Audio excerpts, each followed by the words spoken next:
रसिक हो नमस्कार. आजच्या मैफिलीत आपण उमा काकूच्या गोष्टी या कथामालिकेतील पुढची कथा ऐकणार आहोत. कथेचं शीर्षक आहे अहेव नवमी. चला तर ऐकूया श्री स्वानंद जोशी लिखित कथा अहेव नवमी. गणपतीचे आनंददायी दिवस हा म्हणता सरले. आमचे सगळ्यांचे गौरी गणपती आणि यमुना वहिनींचा गणपती वामन द्वादशीला जायचा नि अनंताची पूजा झाली की वाडीतले अनेकांचे गणपती निरोप घ्यायचे. गावात अगदी चैतन्याचा संचार होता हो 15 दिवस. मुंबईकर पै पाहुणे, व्याही, माहेरवाशिणी यांनी घरं भरलेली. पौर्णिमा झाली नि पितृपक्ष आला. द्वितीयेला इंदू काकूंकडे मदतीला गेले होते. वामनपंतांना झेपत नाही म्हणून चटावरच करतात हल्ली पक्ष. पण 3 भट नि 2 सवाष्णी जेवायच्या म्हणजे सागर संगीत स्वयंपाक आला. इंदू काकू हक्काने मला बोलवायच्या नि मीही हौसेने जायचे मदतीला. जरा लवकर घरातलं आवरून गेले की बयोताई पुढचं एक हाती बघायच्या. यंदाचं सगळं आवरलं.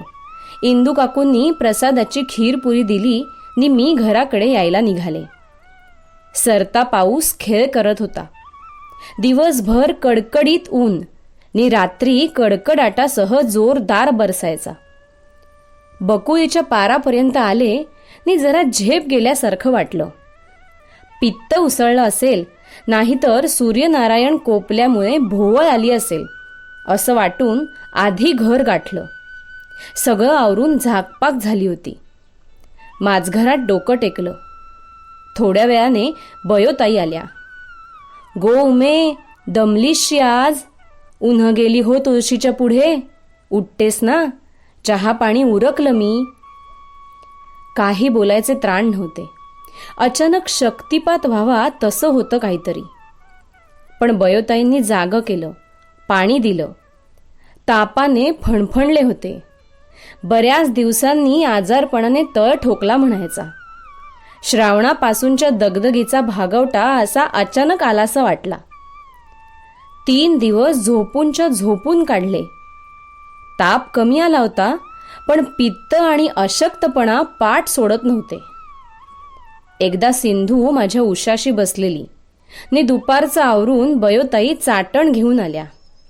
गो उमे, चाटण आणलंय हो इवलूस. पित्ताला हाकलून लावते बघ कशी आता.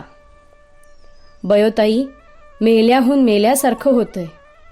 मी असताना तुम्ही हे नि लेकरंही घरात राबताय. मी अशी खोलीत झोपून. काही नकोय हो वाटायला. तिघस्ता अशी आजारी पडलेलीस त्यानंतर हे आत्ता. घरासाठी झिजतेस ना ते असं बाहेर पडतं हो. चाटण घे बघू आधी. तिथी कुठली हो आज? माझं मेलीचं दिसावाराचं भानच गेलं. सप्तमी आज. अरे देवा, अहो परवा सवाशीण सांगायला हवी नवमीची. विसरले कशी मी. माझ्या आहे लक्षात. आधी वाटलं जानकीला बोलवून स्वयंपाक करून गाईला पान वाढावं. पण आज तुझ्या आजाराचं तानमान बघून ठरवेन म्हटलं. अहेव नवमीची थोरल्या वहिनीची सवाशीण सांगायलाच हवी. पण तू हांतरून धरलेलं म्हणून गप्प होते. ओटी भरायचीस तू. सुनबाईचा मान. मी बोडकी काही कामाची नाही. नवमीची सवाशीण? हे गो काय आजी? नवरात्रात 9 दिवस जानकी काकू येते ना सवाशीण म्हणून.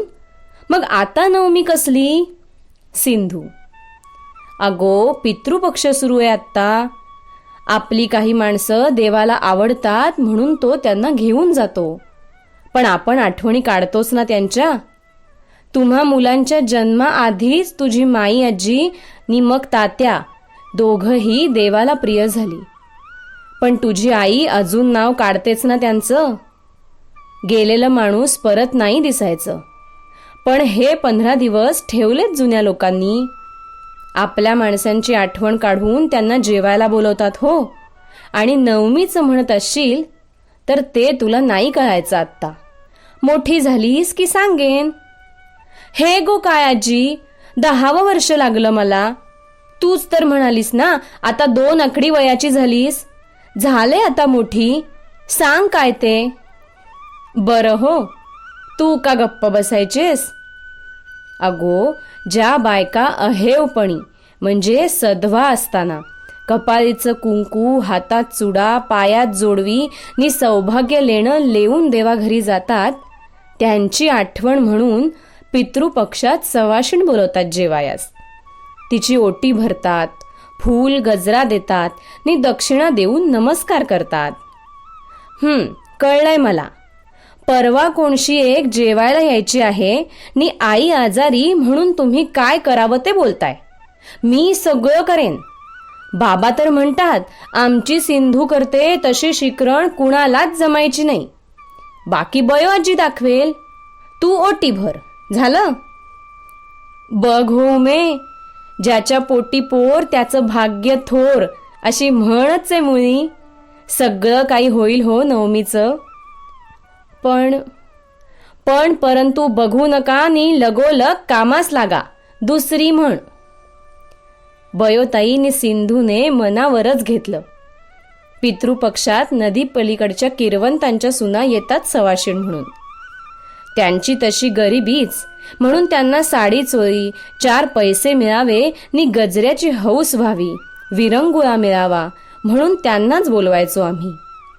इतर वेळी गावच्या कार्यक्रमात तशा मागे मागेच असायच्या त्या.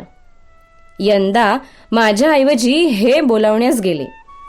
गोदावरी सवाशीण सांगितलेली. सकाळी उठले तर खरंच जरा बरं वाटत होतं. आवरून खोलीतली संदूक उघडली नि जरी काठाची साडी काढून ठेवली.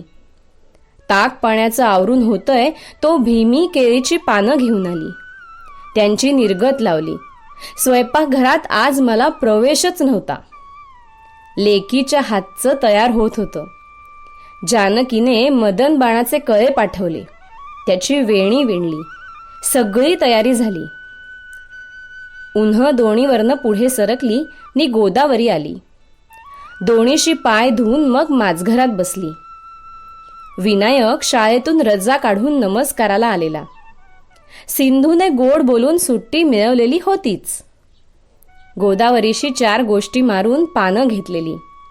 वरण भात, शिकरण पोळी, कारल्याची भाजी नि घारकुटाचे वडे सगळं वाढून झालं. पदर ओला करून गोदावरीस जेवायला वाढलं.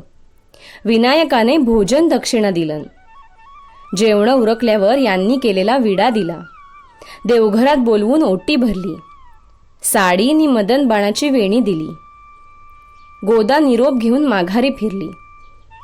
हे ओटीवर निजले. विनायक परत शाळेत. सिंधू नि बयोताई माझघरात निजल्या.